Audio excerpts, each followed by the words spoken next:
Hai nakama, apa kabar semuanya? Selamat datang di channel Zen Teman Anime. Pada video kali ini kita akan mereview One Piece chapter 1064 yang menghadirkan pertarungan seru dan beberapa informasi menarik lainnya di dalamnya, oke? Tanpa berlama-lama lagi, mari kita bahas bersama-sama. Kita mulai dengan cover story yang masih bertemakan perjalanan tanpa emosi dari Germa Double Six yang telah memasuki volume ke-22 yang memperlihatkan Van Augur dan Gusanlah dalang dari penculikan si Puding. Ya, kekuatan dari mata ketika Puding lah yang menjadi alasan ia diculik, karena konon mampu membaca isi dari batu Poneglyph meskipun sejauh ini Puding belum pernah menggunakan kekuatannya ini. Lantas apakah jika dengan didesak oleh Tetz nantinya ia akan secara terpaksa mampu mengaktifkan kekuatan mata ketiganya atau enggak? Kita nantikan pada chapter mendatang ya.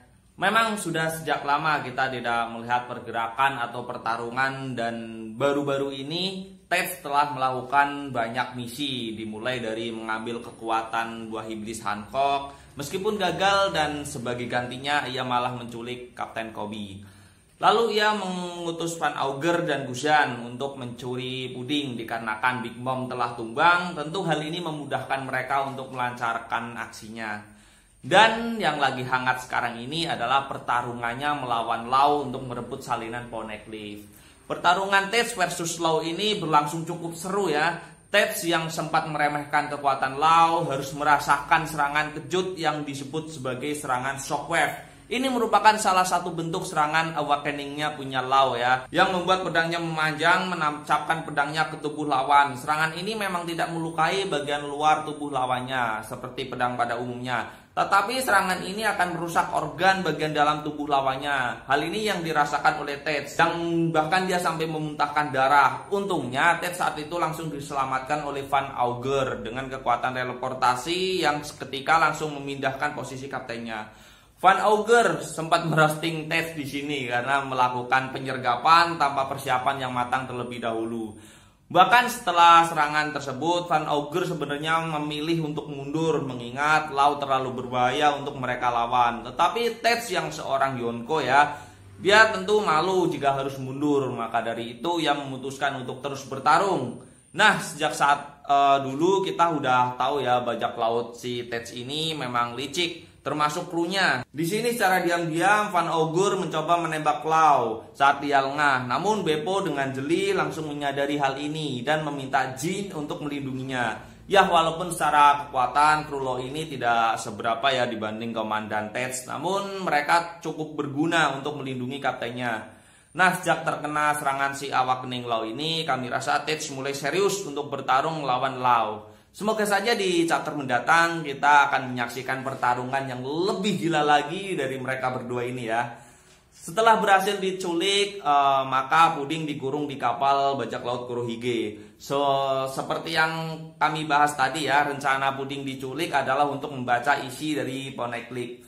Ya kan, untuk apa gitu mengumpulkan sebuah salinan tapi tidak ada yang paham atau tidak ada yang bisa membacanya kan? Tetapi apakah Puding mampu mengaktifkan kekuatan matanya? Karena sampai sejauh ini ia belum bisa mengaktifkan kekuatannya itu. Nah, dicurinya Puding tentu hal ini membuat saudaranya yang lain tidak akan tinggal diam ya. Sebut saja Katakuri dan juga Oven.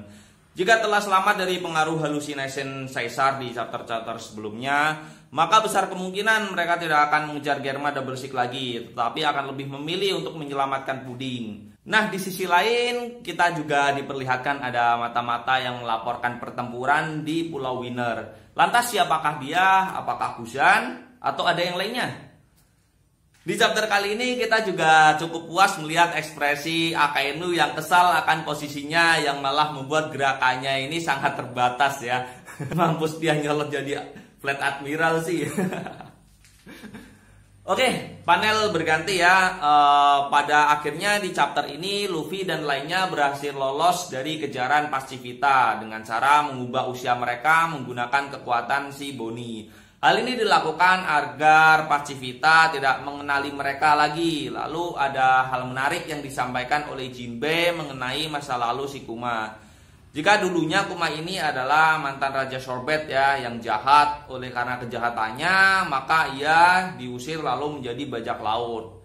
Dan setelahnya dia menjadi bagian dari tentara revolusi. Namun pada akhirnya ia malah berujung menjadi bahan penelitian Vegapunk. Bonnie menyangkal hal itu ya. Ia tidak menganggap ayahnya itu jahat, seperti yang digambarkan oleh Jinbe tadi, seperti yang digambarkan oleh orang-orang. Ia juga tidak bisa memaafkan ayahnya yang dibuat menjadi mesin seutuhnya. Meskipun ia mengerti keputusan ayahnya yang menjadi Shinji Bukai dan membiarkan dirinya jadi bahan penelitian. Bonnie juga mengungkapkan kalau Kuma ini berasal dari ras spesial ya. Di sini belum dijelaskan apa nama ras dari Kuma ini. Tapi jika Lunaria, secara ciri-ciri kecil kemungkinan ya ia berasal dari Lunaria.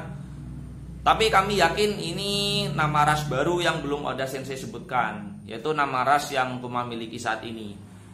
Di sisi lain kita diperlihatkan bagaimana Sanji dan lainnya diajak Lilith ke lab Vegapunk.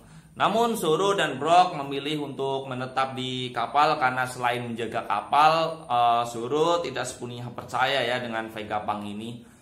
Nah, lalu di sini kita diperlihatkan jika lab Vegapunk berada di atas awan ya, di kota Ekhan berada. Jadi kota Ekhan itu berada di bawahnya.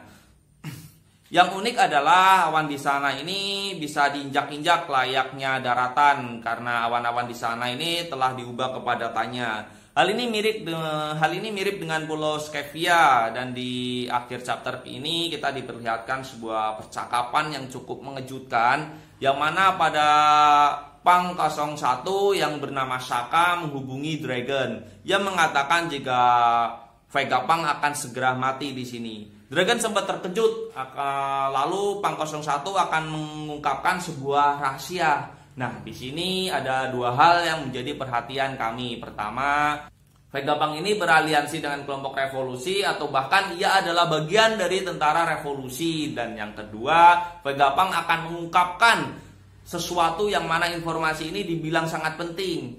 Apakah ada kaitannya dengan Im Sama yang membuat Vegapunk ini akan dibunuh? Nah, bagaimana menurut nakama semuanya? Berikan pendapat kalian pada kolom komentar ya. Oke, chapter 1064 ini berakhir sampai di sini ya. Nantikan terus update chapter-chapter berikutnya hanya di channel Zen Temanime. Jadi segitu saja, jangan lupa buat bantu like, subscribe, dan share video ini ke teman-teman kalian. Jangan lupa juga aktifin notifikasinya ya, agar setiap channel ini update kalian bisa jadi yang pertama buat nonton videonya. Oke guys, gitu saja. Thank you. See you.